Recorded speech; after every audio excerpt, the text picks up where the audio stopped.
one by atau two by? Mana yang lebih sesuai untuk anda? Saksikan video ini sehingga penghujungnya. Semenjak kebelakangan ini kita dapat lihat banyak juga basikal yang menggunakan sistem gear di depan iaitu one by. Banyak juga basikal-basikal gravel yang mengeluarkan one by. Dan semestinya telah banyak juga basikal-basikal mountain bike. Dan apakah kelebihannya dan apakah kekurangannya?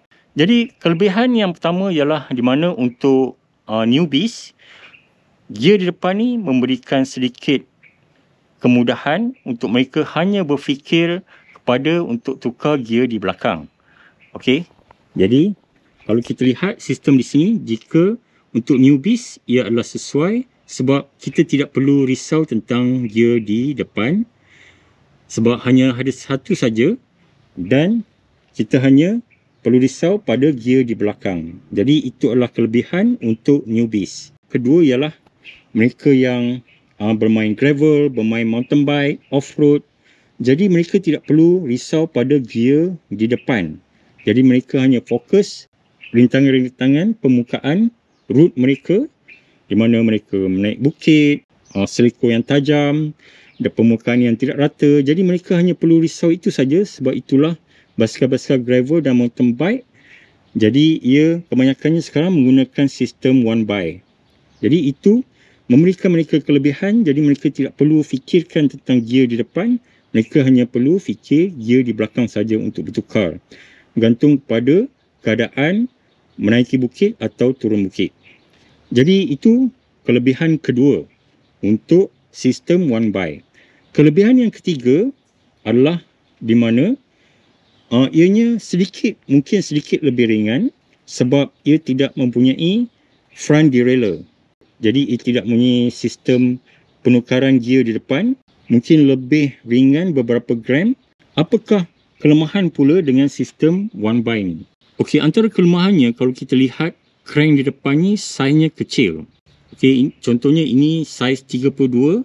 Apa yang berlaku ialah di mana putaran kita akan lebih mudah dan selalunya bila putaran mudah, cadence juga tinggi tapi ia tidak boleh laju. Kita tidak boleh berkayuh terlampau laju. Contohnya di jalan raya yang rata, mungkin kita tidak dapat mengejar basikal-basikal seperti road bike dan juga kita setiap kali putaran ia adalah putaran yang kecil jadi kita tidak boleh berkayuh laju. Itu antara kelemahannya.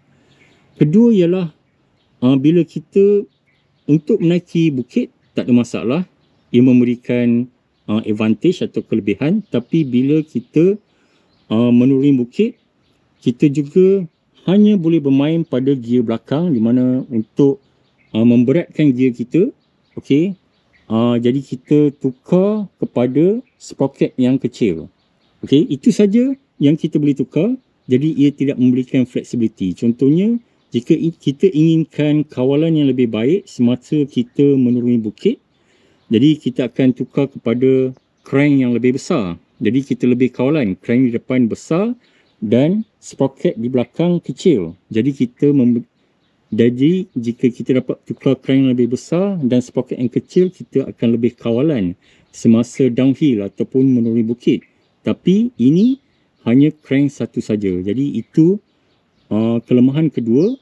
Dan ketiga ialah di mana apabila kita lihat, bila setiap kali kita bertukar gear, sebab gear di depannya hanya satu crank, okay, jadi di mana sudut daripada gear depan ke gear belakang ia adalah lebih banyak. Okay. Jadi gear di depan ke sprocket yang besar seperti ini. Jadi dari segi friction, friction sudutnya besar, jadi frictionnya kepada rantai adalah lebih tinggi. Friction ni bermaksud dalam bahasa Melayu iaitu geserannya lebih tinggi. Jadi dari segi efisiensi sebenarnya ia terjejas juga. Jadi dalam kelemahan juga ia mungkin juga menjejas hayat rantai anda. Jadi anda kena servis rantai anda dengan lebih kerap, dengan lebih selalu. Jadi itu antara kelemahannya. Begitu juga bila anda tukar kepada sprocket yang kecil, sudutnya memang besar. Jadi itu kelebihan one by dan juga kelemahan one by. Jadi apa pula dengan two by? Jadi kalau kita lihat macam ini adalah Canyon Grail di mana saya telah membeli 2x. Chainsetnya ada 2x sistem, 2 gear sistem di depan. Dan seperti biasa, dia ada 11 speed. Jadi 2x ni kalau kita tengok saiz cranknya ialah 48-31. Kalau dibandingkan tadi hanya 32 saja, satu saja sprocket ataupun crank. Jadi kalau dilihat di sini, dia ada dua pilihan. Jadi bila kita ingin berkayu laju, jadi kita boleh tukar kepada 48 crank yang besar. Jadi tiada masalah. Okey. Jadi kalau kita nak berkayu dengan kawan-kawan kita yang juga berkayu road bike contohnya, kita boleh berkayu, mungkin kita boleh follow mereka. Dan jika kita berkayu di jalan yang lebih rata pun kita boleh menggunakan crank yang besar. Jadi kita dapat berkayu lebih kerana putarannya lebih besar, seperti juga kita berjalan atau berlari, kita melangkah lebih besar. Jadi sebab itu adalah penting untuk kita mempunyai crank yang dua pilihan ni, iaitu untuk crank yang besar 48, dan jika kita menaiki bukit kita perlu gear yang lebih mudah, jadi kita boleh tukar kepada gear kecil ke 31. Okey, jadi itu kelebihannya. Dan dari segi friction, kedua ialah kelebihannya dari segi friction ataupun geseran, ia adalah lebih kurang berbanding dengan one by. Jadi kalau kita tengok, jika di depannya crank adalah kecil, jadi sudutnya tidaklah terlampau banyak, di mana rantainya tidaklah terlampau banyak sudutnya. Jadi ini memberikan geseran yang kurang berbanding one by. Jadi itu kelebihannya. Okey, di mana pertama ialah kita dapat berkayu laju sebab ada pilihan crank yang besar.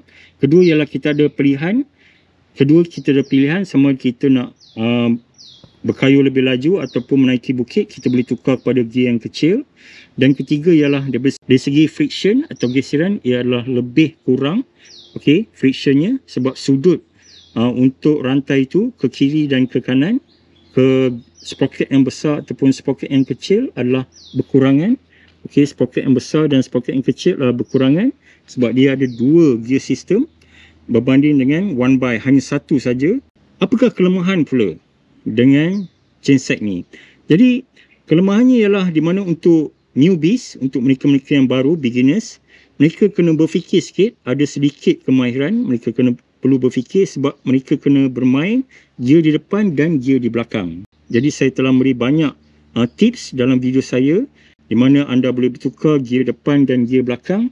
Jadi itu antara kekurangannya. Jadi anda kena berlatih sikit. Mereka kena biasakan bagaimana menggunakan gear depan dan gear di belakang. Jadi mereka memerlukan masa untuk belajar.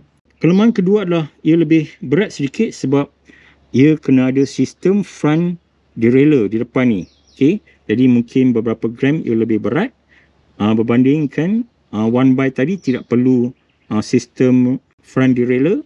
Jadi itu saja kita dapat membuatkan perbandingan antara one by dan two by. Jadi apakah maksudnya di sini?